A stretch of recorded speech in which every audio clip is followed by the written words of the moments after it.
Good evening, all. Welcome to this rapid fire spotters or FRS session, which is very useful for all the exam going students.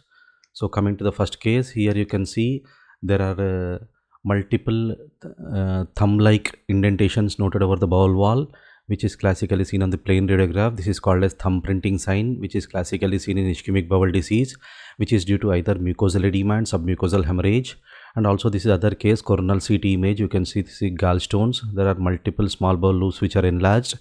There is free air within the bowel gas with adjacent significant mesenteric fat stranding. This is also case of ischemic bowel disease. So commonly ischemic bowel disease can be kept as a short case and even in the spotters and FRS. So ischemic bowel disease, you have to remember the pathophysiology. Arterial embolism can lead to acute mesenteric ischemia.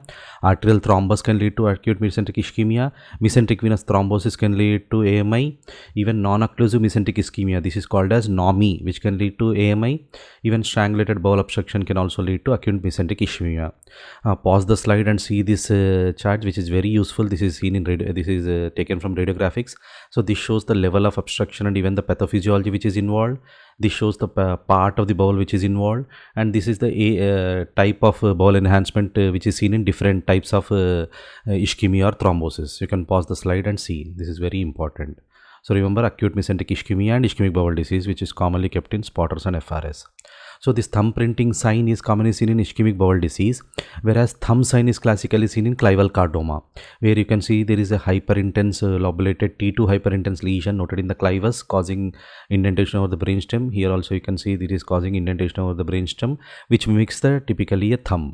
So remember thumb printing sign in ischemic bowel disease, thumb print sign in epiglottitis, and even thumb sign in clival chordoma. Next, this is other common case which is kept as a short case or even FRS or spotters. There will be cystic lesions noted within the pelvis. Both the ovaries are not seen separately. Multiple low-level echoes can be seen. These are classical endometriotic cysts. And sometimes even shading sign can be also seen. That is fluid levels of different signal intensities are seen. That is shading sign, and sometimes T2 dark spot sign, which is also seen in endometriomas. So whenever you see these type of cystic lesions, sometimes they come very closer to the pelvis in the midline. That is called kissing ovaries sign. So common DDs which you can expect for these lesions are bilateral endometriomas. Other one is bilateral hemorrhagic cyst. Other one is, if you can see fat calcified areas in these cystic lesions, which are bilateral teratomas or dermoids. And last other rare DD we have to remember is Krukenberg's tumors, where there will be associated gastric mucosal epithelial thickening, gastritis, and also sometimes gastric malignancies associated with Krukenberg's tumors. So these are the common DDs for cystic lesions in the pelvis. Next, other sites where the endometriosis can be also seen can be lung, even liver, even in the scar endometriosis, sometimes rarely in the brain.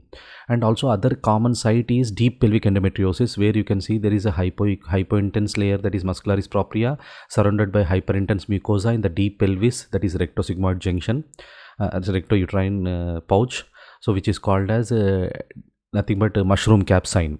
So this hypointense area is nothing but the hypertrophic muscularis propria, and is surrounded by a high signal intensity of mucosa and submucosa. This in turn whole imaging appearance is called as mushroom cap sign in deep pelvic endometriosis, which is commonly seen in rectosigmoid wall.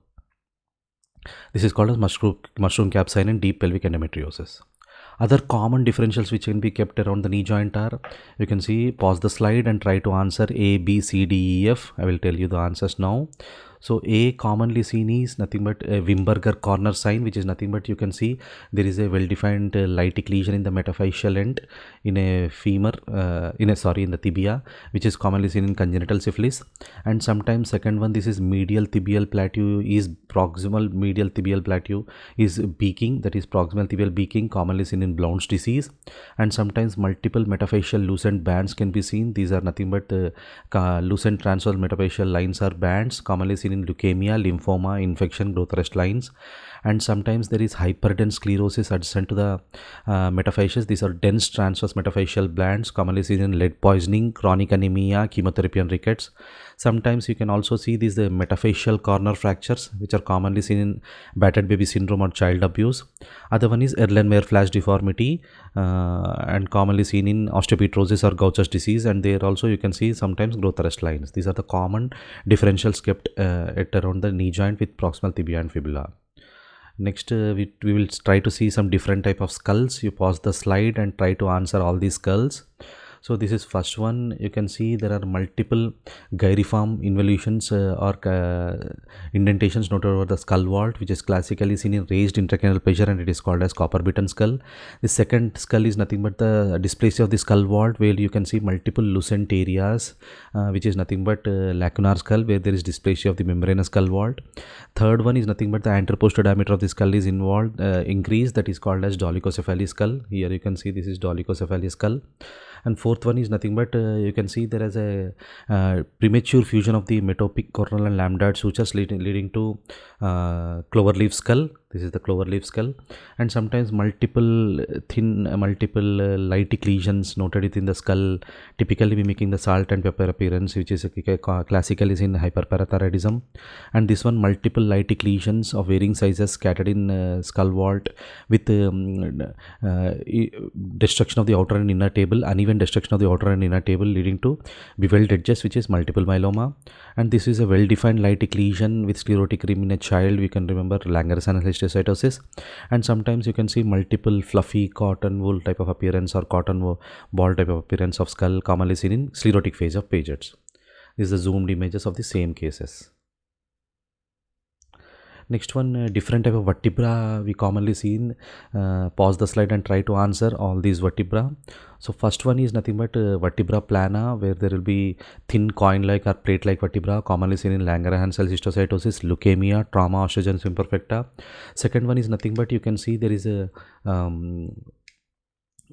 second one, that is a thick sclerotic rim adjacent to the vertebral margins, giving the classical picture frame vertebra, which is commonly seen in Paget's disease. This is the classical picture frame vertebra seen in Paget's disease. Sometimes whole of the vertebra is sclerosed, which is classically called as ivory vertebra. So commonly seen in lymphoma, osteosarcoma, osteoblastoma, osteoblastic metastasis, Paget's disease, etc. Sometimes there will be H-shaped indentations on the superior inferior vertebral plate, which is classically called H-shaped vertebra in sickle cell disease. Sometimes there will be block vertebra, partial fusion of the vertebra, which is called as block vertebra. Sometimes there will be biconcave vertebra called as codfish vertebra, commonly seen in osteoporosis, osteomalacia, renal osteodystrophy, spirocytosis and homocystinuria. And this is other common calcaneal pathologies which are commonly kept is, you can pause the slide and try to answer. First one is there is increased density and fragmentation of the calcaneal epiphysis, which is called as calcaneal epiphysitis or Siever's disease. Second one is nothing but calcaneal spurs can be seen, which can cause retrocalcaneal bursitis and associated with tendo-Achilles thickening, which is commonly called as Hagelin deformity. Well-defined lytic lesion in the calcaneum with central echogenic nidus, commonly called as cockade sign in intraosseous lipoma. And sometimes there will be enthesitis at the tendo-Achilles insertion associated with arthritis, urethritis and conjunctivitis, which is called as can't pee, can't bend and can't see, which is commonly called as Ritter syndrome. Next, common patellar spotters which are FRS which can be kept are, here you can see 4 different type of patellar pathologies. You can pause the slide and try to answer. First one, you can see there is a fracture noted in the inferior pole of the patella with lipohematrosis. Second one, the patella is highly placed patella, that is patella alta. Third one, you can see there is a accessory epiphyseal center noted in the superlateral aspect of patella with well-defined margins. This is not a fracture. We can be commonly confused with fracture, which is called as biparietate patella. Then fourth one is nothing but patellar dislocation. So common question which can be asked is Insall-Salvage ratio, which is nothing but patellar tendon length to the patellar length ratio to the patellar tendon length ratio. Common is between 0.8 to 1.2. If it is less than 0.8, it is called as patella baja. If it is more than 1.2, it is called as patella alta. A is altitude or above, you can remember. B is below, that is baja. A is above alta, B is below baja. And common femur lesions which can be kept is, here you can see well-defined lytic lesion with thin sclerotic rim, and sometimes fallen fragments can be seen, that is simple bone cyst. Here you can see second case where there will be well-defined lytic lesion with thick sclerotic rim, that is Rendesanin fibrous dysplasia. Third type of lesion commonly located in the intertrochanteric region with even fat density and lucent areas. This is classical location for liposclerosing myxofibrous tumor, that is LSMFT. Next one, common cysts which can be kept in the lung as differentials and FRS. Multiple cysts of varying sizes. Intervening lung parenchyma is normal pneumothorax in a female. That is lymphangiomatosis associated with tuberous sclerosis. Multiple cysts noted in the lung with intervening lung parenchyma shows GGOs, commonly in autoimmune AIDS called as lymphocytic interstitial pneumonia. Multiple cysts of varying sizes can be seen in lung with some of the showing nodules, commonly in children and young adults with smokers, which is called as Langerhans cell histiocytosis. Other common cysts can be kept is paramediastinal cyst or paracardiac cyst with RCC or renal cyst is Brit-Hogg-Dube syndrome. Common parotid lesions which can be kept are whole of the parotid is replaced by a fat containing lesion, parotid lipoma. Next one, parotid, both parotids are enlarged with hyperdense parotids, which is parotid hemangiomas, and both the parotids are replaced by multiple cysts. This is called as parotid benign lymphoepithelial cyst, commonly seen in HIV or Sjogren's. Common breast lesions which can be kept are here. You can see this is a breast lipoma. This is a common well-defined breast fibroadenoma. Sometimes breast-in-breast appearance with fat and calcifications, that is breast hamartoma. So lipoma, fibroadenoma, and hamartomas. Multiple hamartomas can be seen in Cowden syndrome. Thank you all.